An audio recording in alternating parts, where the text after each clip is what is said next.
नमस्कार, आदाब, सत श्री अकाल दोस्तों। Welcome back to Rohan channel current affairs express पे। तो गाइज आप सब लोग को पता होगा कि ब्रिटिश रॉयल नेवी का जो F-35 फाइटर जेट है वो मतलब जून 15 को आज से लगभग 20 दिन पहले केरला पे इमरजेंसी लैंडिंग करते हैं। ओके, अब इमरजेंसी लैंडिंग के टाइम क्या बोला जाता है कि वो कहीं से मतलब अपने जो हब था उधर से वो जा रहा था, ईरान की ओर जा रहा था। ओके, मिडिल ईस्ट की ओर जा रहा था क्योंकि ईरान और यूएसए के बीच, इसराइल के बीच जो टेंशन चल रहा था, तो इसीलिए यूएस नेवी को वो ज्वाइन करने वाला था, जा रहा था। जाते जाते जैसे रूटीन फ्लाइट होता है हर एक फाइटर जेट का, ऐसे रूटीन फ्लाइट के टाइम पे कुछ प्रॉब्लम आया, केरला पे लैंड करना पड़ा। जब केरला पे ये F-35 ने लैंड किया तो उस टाइम क्या बोला गया था कि फ्यूल कम था और वेदर बहुत खराब हो गया था, तो इसीलिए ये जो लैंड, ये जमीन पे बहुत इजीली लैंड करते हैं। कोई भी एयरक्राफ्ट, जब एक एयरक्राफ्ट कैरियर जो बहुत ही छोटा होता है कंपेयर टू लैंड का एयरबेस, ओके, तो उसमें लैंड करना बहुत टफ होता है। तो पहली बात है, विजिबिलिटी कम था क्योंकि वो बारिश का मौसम था। ओके, साइक्लोन आया था, वेदर सही नहीं था, विजिबिलिटी नहीं था कि कहाँ एयरक्राफ्ट कैरियर है समुद्र पे, और फ्यूल भी नहीं था। तो इसीलिए इन लोग चांस नहीं लिया, बोला केरला पे लैंड किया। ओके, केरला पे लैंड किया। लैंड करने के बाद केरला पे 1 दिन गए, 2 दिन गए, 3 दिन गए, 1 हफ्ता ऐसे चले गए। ओके, 1 हफ्ता जब ऐसे चले गए तो तब ये बात आने लगा कि अरे फ्यूल नहीं था तो फ्यूल भर के फिर उड़ जाओ, 1 दिन की काम है, 1 दिन भी बहुत ज्यादा है। तो ऐसा 1 हफ्ता लग गया, अभी तक क्यों नहीं हो पा रहा, कुछ तो प्रॉब्लम। फिर बाद में बताया गया कि उसका जो हाइड्रोलिक है, हाइड्रोलिक मतलब जिसको हम लोग नॉर्मल भाषा पे सस्पेंशन या सॉकर बोलते हैं, तो उसका जो हाइड्रोलिक है तो उसी में कुछ प्रॉब्लम आ गया। तो रिपेयर टीम आया है। कहां से आया है रिपेयर टीम? ऑलरेडी वो एयरक्राफ्ट कैरियर पे मौजूद था, तो उधर से आया है फिक्स करने के लिए। ओके, पर उन लोग हाइड्रोलिक को फिक्स नहीं कर पाए। मतलब ये समझ में आ गया, ऑयल का इशू नहीं था, मतलब फ्यूल का इशू नहीं था, हाइड्रोलिक का प्रॉब्लम था। अब यूके क्या करता है, यूके फिर उसके बाद प्लान करता है कि हम लोग उसको रिपेयर करेंगे। अब देखिए, पहले क्या बोला, थोड़ा बहुत हाइड्रोलिक का मेंटेनेंस, पहले बोला फ्यूल नहीं है, फिर थोड़ा बहुत हाइड्रोलिक पे प्रॉब्लम हुआ है, उसका थोड़ा मेंटेनेंस चाहिए। ओके, उसके बाद समझ में आ गया कि इसकी कुछ बहुत ही ज्यादा मेजर इशू हो गया है, उसको रिपेयर करना पड़ेगा, और रिपेयर करने के लिए एक अलग से टीम लेके आना पड़ेगा केरला पे, जो आके वो उसको रिपेयर करेगा, फिर फ्यूल डालेगा उसके अंदर, फिर उड़ जाएगा। तो उसके बाद आपको पता है ये जो F-35 फाइटर प्लेन है ये यूएसए का मेजरली है। तो इंजीनियर यूके से और यूएसए से उड़ के आता है। मतलब अभी जो एयरक्राफ्ट कैरियर पे जो इंजीनियर था उससे ये काम बना नहीं, उन लोग फिर एयरक्राफ्ट कैरियर्स पे वापस चले गए। उसके बाद यूएसए और यूके से जो मेन टेक्नीशियन है, जो मेन इंजीनियर है, उन लोग को लेके आया। तो उन लोग भी, अब उन लोग भी फिक्स नहीं कर पाया। मतलब तब दुनिया को और इंडिया को पता चल रहा है कि प्रॉब्लम तो बहुत ही बड़ा है। ठीक है, जब यूएसए यूके से आया है तो बोला जाता है कि 30 मेंबर्स का एक टीम आया था इंजीनियर्स का, जो फिक्स नहीं कर पाता। उसके बाद देखिए, अभी इंडियन एयरपोर्ट पे आज के डेट पे भी वो F-35 खड़ा है।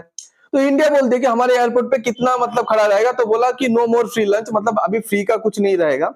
जो एयरक्राफ्ट कैरियर F-35 जो जेट जो खड़ा है उधर, तो उसमें हम लोग को पार्किंग फी लगेगा। अब देखिए, वो अदानी का एयरपोर्ट था। और एक चीज आपको पता है, यूएसए का ही हिंडनबर्ग कंपनी अदानी को बहुत बदनाम करने की कोशिश किया। अब यूएसए का फाइटर जेट केरला का कौन सी एयरपोर्ट, अदानी का एयरपोर्ट भी खड़ा है। तो एयरपोर्ट अथॉरिटी बोल दे कि अभी तो हम लोग फ्री में नहीं रख सकते, जब से खड़ा है तब से लेके आज तक पर डे 26,000 रुपीज हम लोग को पार्किंग फी देना पड़ेगा। जो यूके को थोड़ा एम्बेरसमेंट लगा। अब देखिए, अब फ्री में क्यों करे, आज के वर्ल्ड ऑफ मतलब आज के वर्ल्ड पे जियो पॉलिटिक्स पे किसी चीज फ्री नहीं होता।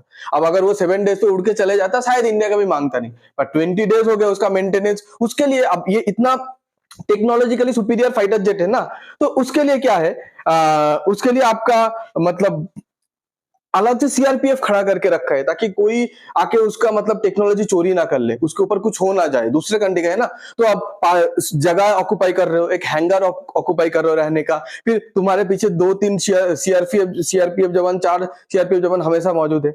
अब ये सब होने के बाद केरला का जो टूरिज्म मतलब टूरिज्म डिपार्टमेंट है, और बहुत सारे लोग क्या किया, इसको मॉक करना चालू कर दिया। तो बोलते थे बहुत सुपीरियर फाइटर जेट है, बहुत अच्छा फाइटर जेट है, ये है वो है, इतना टेक्नोलॉजी है। ये फाइटर जेट का क्या होगा कि वो उड़ ही नहीं पा रहा, इंजीनियर 10-10 बार 30-30 टीम का इंजीनियर आ रहा है, फिक्स नहीं कर पाया, तो सब मजाक बना रहे हैं। अब ये थोड़ा फनी चीज देखिए कि मजाक कैसा कैसा था। ये केरला का मतलब टूरिज्म डिपार्टमेंट है, क्या बोलते हैं, केरला गॉड्स ओन कंट्री। तो क्या बता रहे हैं देखिए, बोलते हैं केरला गॉड्स ओन कंट्री। ठीक है, यूके F-35 भी, Kerala is such an amazing place, I don't want to live Kerala, definitely recommend. मतलब F-35 बोल रहा है केरला तो बहुत मस्त प्लेस है, मुझे केरला छोड़ के जाना नहीं है, इधर ही मुझे रहना है। ठीक है, और किसी को आना है तो आप आ जाओ, 5 स्टार रेटिंग देता है। तो ये तो केरला गवर्नमेंट ने थोड़ा बहुत मजाक किया उसके साथ। अब देखिए पब्लिक कैसे मजाक करते हैं। ये और एक फनी वीडियो आया है कि F-35 अभी इतना इधर खड़ा हो गया, अभी तो केरलियंस F-35 को लेके अपना मतलब एनिमल्स और अपना सब्जी वगैरह घर हर दिन का सामान ट्रांसपोर्ट करेगा F-35 को लेके। ओके, उसके बाद और एक वीडियो आया है, ठीक है, वो वीडियो देखिए, आपको एक मूवी का क्लिप है, बहुत मस्त एडिट किया है वीडियो, आप देखिए।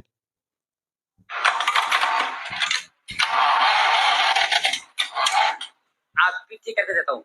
ये ढीले, तेरा डीजल डाल। अभी इसे पेट भर के डीजल डाला मैंने। फिर तो प्रॉब्लम है, आप भी ठीक करके देता हूँ। चलो, बस क्यों हुआ? क्या हुआ? चल। अरे जब भी ऊपर चढ़ता बंद क्यों कर देते हो? कहाँ से पकड़ के लाया इसको? ये जब भी तू चढ़ता है ना, ये बंद होता है, बंद होती। उतर, उतर नीचे, उतर। तो अभी देखिए, तो ऐसा ऐसा मीम बनने लगा। अभी ऑब्वियसली ये तो यूके को अच्छा नहीं लगेगा, ठीक है, पर यूके को सबसे बड़ा बात कहाँ खटक गया, देखिए आपको एक बात बताता हूँ। जब यूके ना हमारा कंट्री को ओके ओके यूके हमारे कंट्री को बहुत इंसल्ट किया, बहुत, ठीक है। अब जब इंडिया उसके फीस मांगा ना 26,000, यूके खुद को इतना बड़ा सुपीरियर बनाते हैं, जब ये फीस मांगा तब यूके कहीं ना कहीं नाराज हो गया कि हमसे पैसा कैसे ले ले, क्यों, हम लोग इधर के चैरिटी करने बैठे।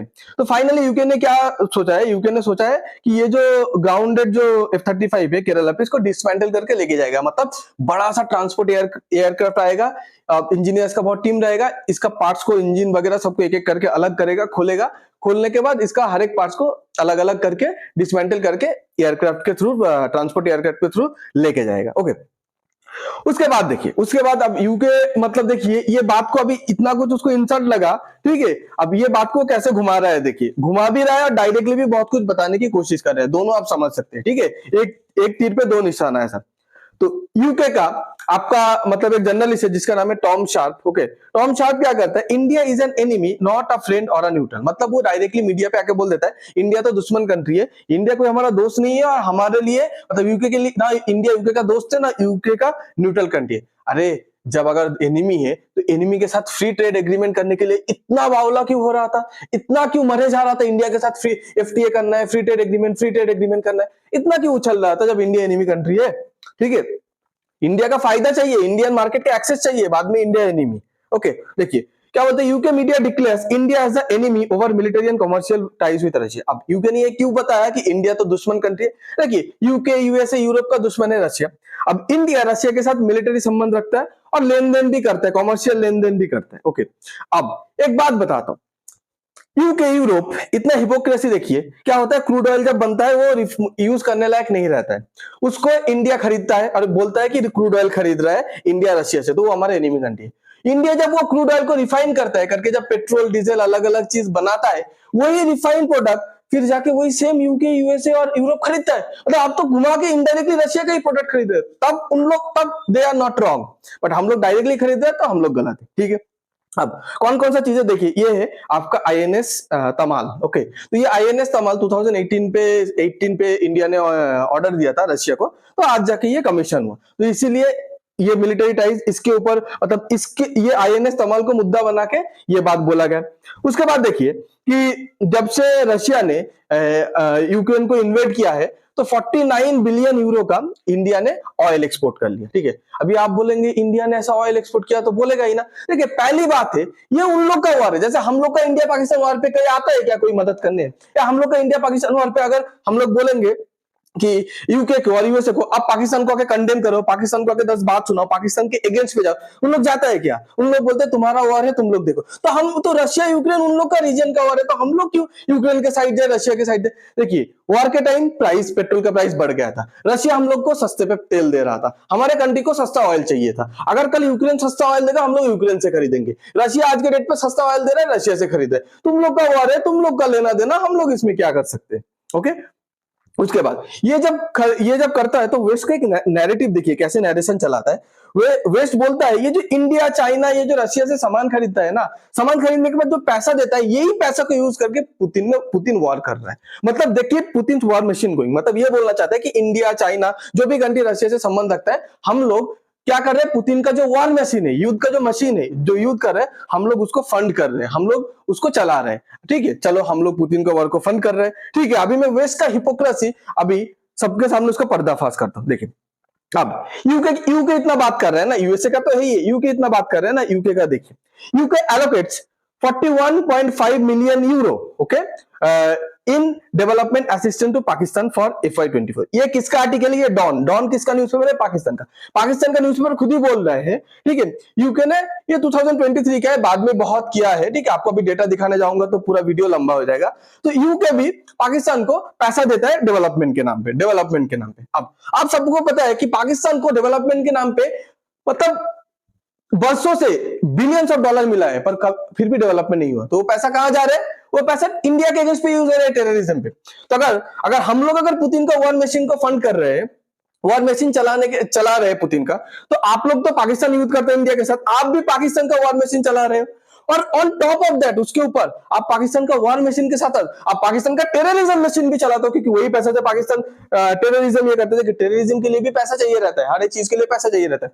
आईएमएफ क्या हुआ? पाकिस्तान को $1 बिलियन लोन दिया। कब? जब ऑपरेशन सिंदूर चल रहा था। उसके बाद फिर से $1.4 बिलियन के एक अलग से प्रोग्राम बनाया, मतलब वो $1.4 बिलियन भी पाकिस्तान को 1, 2 साल 3 साल पे के अंदर मिलेगा। मतलब $2.4 बिलियन तुम ऑपरेशन सिंदूर के टाइम से और नेक्स्ट 2 to 3 इयर्स पे दोगे। तो वो पैसा पाकिस्तान डेवलपमेंट पे यूज कर रहे हैं।